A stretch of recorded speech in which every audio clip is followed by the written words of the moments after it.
magnetic field and its effect on us mere terrestrial mortals. And there's been a tremendous build-up in the number of sunspots on the sun, and also a tremendous build-up in solar activity generally. He is Dr. Percy Seymour, Senior Lecturer in Astronomy at the Plymouth Polytechnic. He's one of Britain's leading astronomers and an expert in cosmic magnetism. Magnetism has always played a significant role in the life of Plymouth. It was from here that Sir Francis Drake, the Pilgrim Fathers on the Mayflower, and Captain James Cook set sail, compass in hand, to broaden the British Empire. And their travels gave this city a prominent place on the world map. Well, now, magnetism has again brought prominence to Plymouth, but polarised the scientific world. Welcome to the Plymouth Planetarium. Dr. Seymour is also the director of the William Day Planetarium. He's controversial because he's come up with a mathematical theory most other astronomers say is a load of bunkum.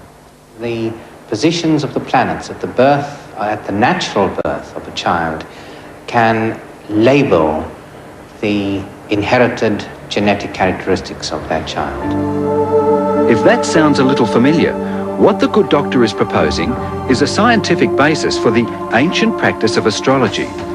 He believes it's not magical or mystical, but magnetic.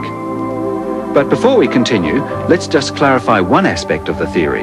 It doesn't really provide any basis for predictive astrology, saying that on such and such a day, you are going to meet someone who's going to play a very big part in your life. I do not see my theory as providing a basis for that type of astrology. You have a series of biological clocks in the fetus that are genetically inherited, and basically the magnetic field of Earth, which carries information on planetary, solar, and lunar positions, are synchronizing these clocks and causing the countdown to birth, telling the baby when it ought to come into the world. Taken step by step, the theory does seem logical enough. The sun itself has a huge magnetic field which is influenced by the alignment of the planets. It consumes more than 1 million tons of its own matter every second in an ongoing fusion reaction, and that creates a wind which blows throughout the solar system. While the Earth's own blanket of magnetism deflects the solar wind, its strength is changed by it. Those changes influence many beings on Earth. Ocean-dwelling bacteria use the field in their search for food, and birds and fish use it to navigate. So why not human behaviour as well? The theory is actually a mathematical theory. It involves the mathematics of resonance. And resonance tells us that very small effects can have large consequences if there is a tuning between the force and the agency on which it is acting. Dr. Seymour's theory has 3 parts to it. Let me show you. First of all, the alignment of the planets affects solar activity. That activity on the surface of the sun then influences the Earth's magnetic field. And finally, that magnetic field and changes to it affects the fetus to determine the moment of birth. The notion that we receive messages while in the womb is backed up by the work of French psychologist Michel Gauquelin. Over the last 30 years, Gauquelin's compared the exact birth times of thousands of professionals with the positions of the planets, and has proved that the positions of Mars, Venus, Saturn and Jupiter, for example, correspond with 9 personality traits. And Dr. Seymour says a physical agency has to be involved, a magnetic signal from the cosmos. If a child was born on that point on the surface of the Earth, then for that child the sun would just be setting. So the child is being born at sunset. Now if in addition Saturn was in that position, this position, or right over there, then the likelihood of that child being a great scientist is considerably increased, according to my theory. If the galactic pioneer from Plymouth is right, then he's made a profound contribution to our understanding of the human condition. But rather than a claim, Dr. Seymour has found himself alone in a very large universe. Astrologers think he's trying to debunk their craft, and astronomers, of course, are skeptical of anything to do with astrology. it is uncomfortable to be in this position. I can't say it's something that I totally enjoy, because I mean some of the people who I knew very well and who I would have called friends are now no longer friends.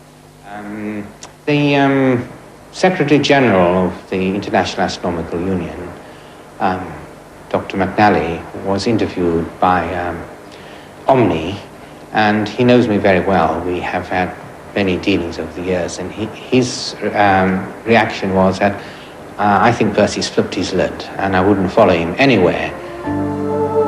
Being ostracised by the scientific community puts Dr. Seymour in the company of Copernicus, Galileo and Einstein, whose theories were all ridiculed at first. And like his illustrious predecessors, all he asks is an objective assessment of his work. I found that the whole idea very exciting to actually see that there might be more to some of the ancient wisdoms than we had so far, than up to now we had been willing to admit. But I was also quite aware that it was likely to lead to a lot of criticism from both sides. But I think that if you choose a life of science, that is a risk you've got to take. That a scientist must be willing to put his ideas on the line, even if he doesn't believe them as gospel truth. I don't believe that my theory is gospel truth. I'm saying here's a theory, let's test it. So the cosmic controversy continues, and this time Jupiter rules the debate. Over there. Then that child is likely to have the qualities that would make it a great politician. And perhaps a Beyond 2000 journalist? Oh, well, they're the same as politicians. Oh my God.